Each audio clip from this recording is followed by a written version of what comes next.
Oke, halo teman-teman semuanya. Di video kali ini kita akan membahas bab ketiga dari penjelasan kita series matematika, yaitu tentang matriks. Ya, matriks ini adalah bab ketiga setelah sebelumnya kita sudah membahas terkait dengan konsep-konsep bilangan kompleks, polinomial, dan saat ini kita akan membahas materi tentang matriks. Sebelum kita masuk lebih dalam terkait dengan pembahasan materi kali ini, saya mau ngasih tahu dulu nih terkait dengan matriks itu sendiri itu apa. Nah, jadi teman-teman, matriks ini adalah sebuah konsep, bukan sebuah konsep, lebih tepatnya sebuah metode dalam matematika untuk mengelompokkan sejumlah bilangan yang nantinya akan dioperasikan dengan jenis operasi tertentu. Nah, operasinya ini caranya tentu akan berbeda dengan sebuah bilangan biasa, teman-teman. Karena konsepnya dia dikelompokkan dan dioperasikan secara bersamaan. Nanti konsepnya seperti apa dan bagaimana cara menyusunnya akan kita bahas di video kali ini. So, check it out. Nah, teman-teman, ini adalah pengertian umum dari sebuah matriks, di mana seperti yang kita tahu, matriks ini adalah sekumpulan bilangan yang disusun berdasarkan baris dan kolom. Nah, dalam sebuah matriks ini ada yang namanya baris dan kolom. Nah, komposisinya seperti apa nanti kita akan bahas di next slide. Tapi secara umum biasanya dibatasin oleh salah satu tanda dalam matematika ya, yaitu tanda kurung atau kurung siku. Jadi tergantung preferensi masing-masing atau tergantung soalnya teman-teman. Nah, dalam suatu matriks ini biasanya dia diawali oleh suatu huruf atau suatu notasi tertentu. Bisa aja A, bisa B, C, X, Y, Z, atau alfa, beta, dan lain sebagainya. Tergantung preferensi dari pembuat soal atau tergantung datanya, teman-teman. Next slide. Ini.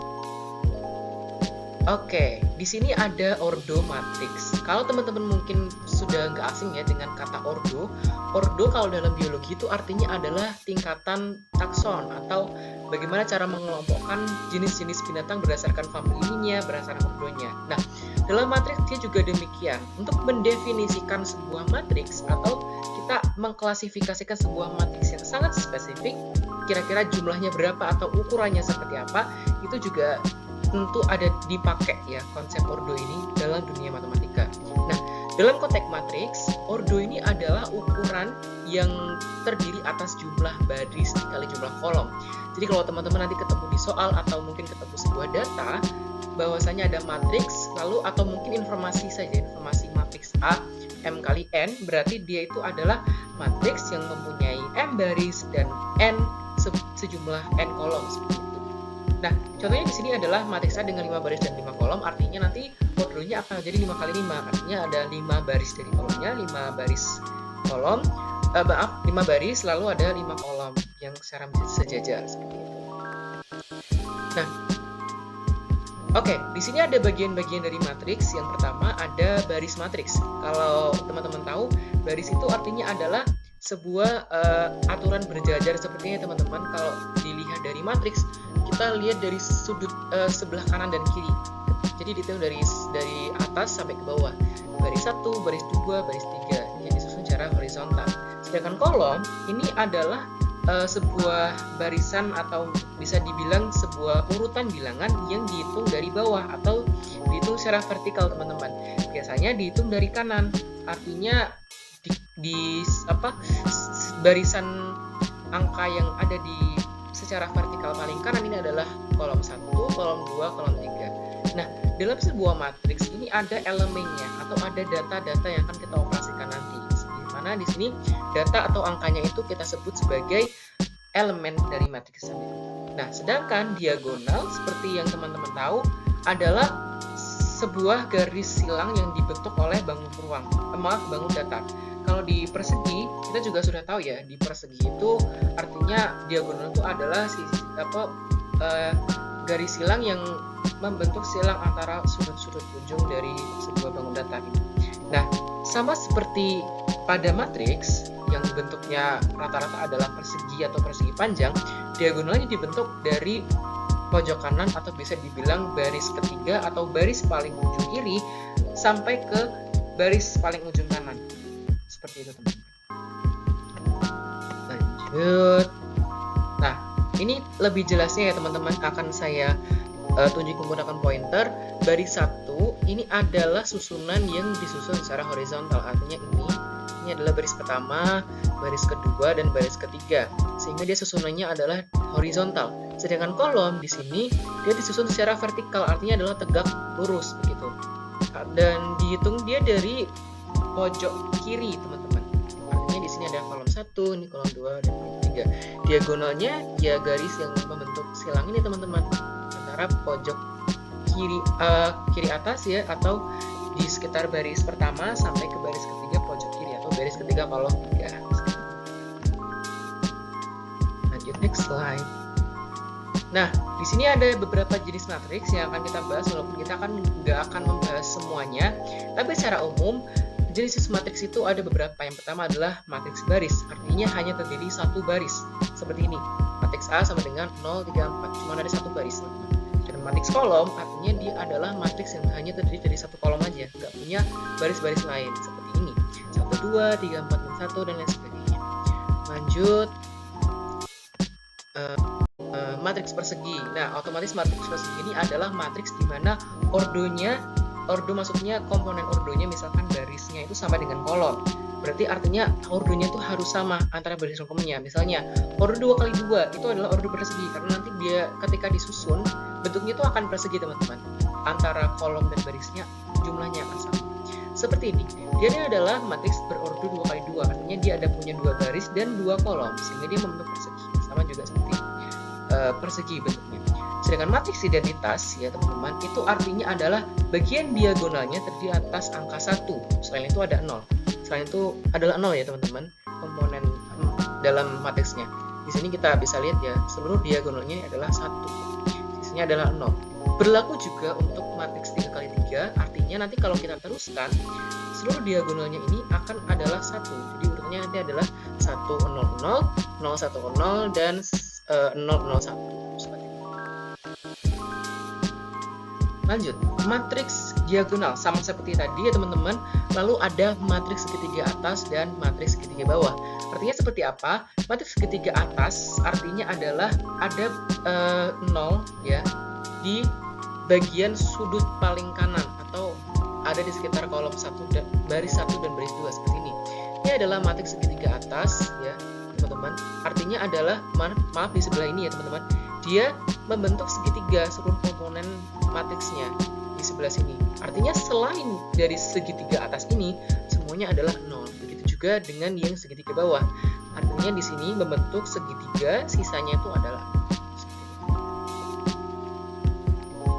matriks 0, otomatis seluruh komponen matriksnya adalah 0, dan matriks mendatar 3 kali 5 seperti ini teman-teman ya. Ini adalah matriks biasa yang bentuknya mendatar, artinya lebih banyak kolomnya daripada barisnya. Kalau kita lihat di sini teman-teman, dia berbentuk persegi panjang, yang artinya kolomnya itu lebih banyak daripada barisnya. Sedangkan matriks tegak ini sifatnya nanti bentuknya akan tegak teman-teman, karena jumlah barisnya lebih banyak daripada jumlah kolomnya.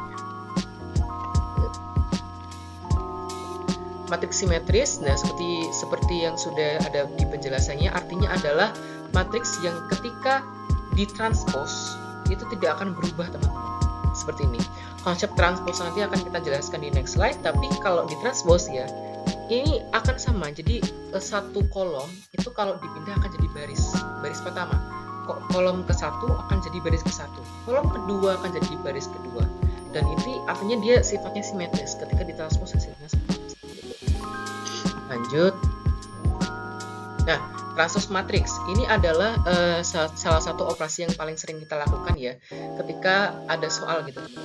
Dalam satu buah matriks ini, kalau ditranspos artinya kolom 1 kita pindahkan menjadi baris pertama. Jadi kolom menjadi baris gitu, teman-teman. Seperti ini di contohnya ya. 85 ini adalah kolom pertama.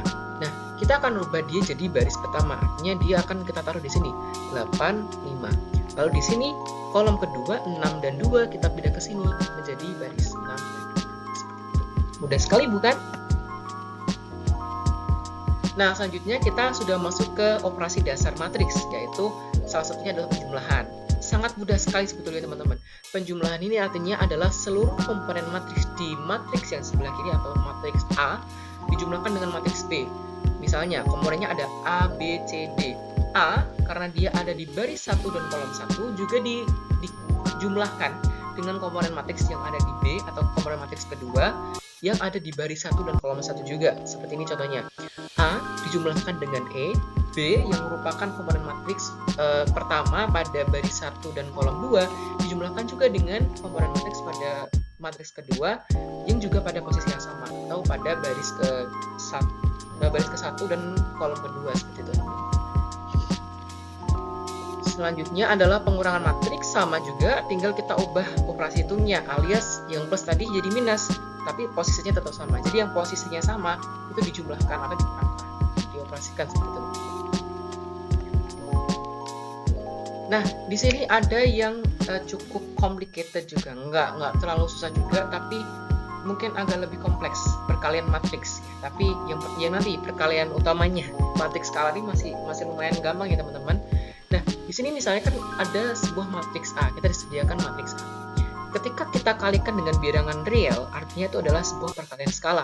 Ingat teman-teman, pada bab sebelumnya di bab bilangan kompleks juga ada perkalian skalar teman-teman. Ketika kita mengalihkan sebuah bilangan kompleks dengan bilangan real, yang itu dia hanya ada satu bilangan real yang kita kalikan dengan sejumlah komponen bilangan kompleks. Juga berlaku sama dengan matriks. Ketika sebuah matriks dikalikan dengan sebuah konstanta atau sebuah bilangan real, artinya setiap komponen ini akan dikalikan dengan bilangan tersebut. Misalkan di sini kita disediakan matriks A yang akan dikalikan dengan K, seperti ini teman-teman. Nah, otomatis semua komponen ini akan dikalikan dengan K, menjadi KA11, artinya komponen matriks pada matriks A baris pertama kolom pertama dikalikan dengan K. Itu artinya cara bacanya ini. Sangat mudah sekali. Setiap komponen hanya tinggal dikali dengan bilangan tersebut. Seperti ini. Nah, ini adalah perkalian antar matriks ya teman-teman. Dimana misalkan kita disajikan dua buah matriks A dan B. Matriks pertama ini adalah matriks A, yaitu 6, 3, 4, 8 ini, dan matriks B ini adalah 1 dan 2. Ketika kita mau mengalihkan, kita harus menjumlahkan dulu hasil perkalian dari baris pertama dengan kolom pertama pada matriks kedua. Seperti itu. Seperti yang sudah di layar ya teman-teman.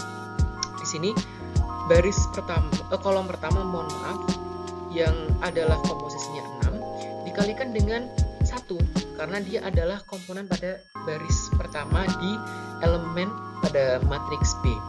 Lalu ditambahkan juga dengan yang ada di baris kedua, baris pertama mohon maaf pada matriks A dikalikan juga dengan kolom kedua di sini, artinya ada 2. Lalu ditambahkan dan menjadi matriks ini.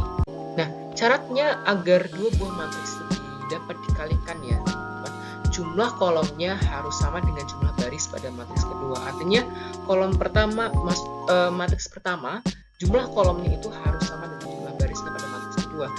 Kalau nggak gitu nggak akan bisa dikalikan ya teman-teman. Nanti tadi antara barisnya pada kolom pada matriks pertama tidak bisa dioperasikan dengan kolom pada matriks kedua seperti itu. Lalu ada inverse matriks nih. Nah, karena dia masih ordo 2x2, cukup simpel sebetulnya. Ketika kita disajikan sebuah soal, sebuah matriks gitu teman-teman, kita ingin menemukan inverse-nya. Nah, otomatis kita harus mencari dua jenis atau dua syarat, dua asumsi lah kita bilang kalau di statistik ya. Ada determinannya dan ada adjoint-nya. Nah, adjoint itu seperti apa? Adjoint itu adalah ketika kita udah punya sebuah matriks, komposisinya itu kan ada A, B, C, D gitu ya.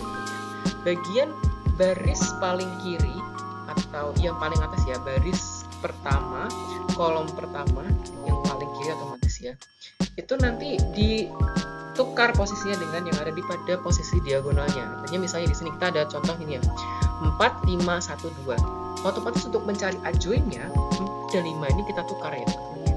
Karena dia adalah 4 ini posisinya A, 5 ini posisinya D. Otomatis kalau kita mau mencari adjoint, bagian ini akan ditukar menjadi 5, 4, karena ini harus dibalik teman-teman atau di inverse. Min B, min C, artinya dia dibalik, misalkan positif jadi negatif. Ini akan menjadi min 2 dan min 1. Otomatis adjoint dari matriks A adalah 5, min 2, 1, dan 4. Seperti itu teman-teman. Nah, lalu determinan A itu bisa dicari dengan konsep determinan pada umumnya. Kalau teman-teman masih ingat pada pelajaran fisika, untuk mencari resultan gaya, terutama untuk komposisi, mohon maaf bukan resultan ya, menentukan vektor ya, menggunakan IJK, itu kan juga pakai matriks ya teman-teman.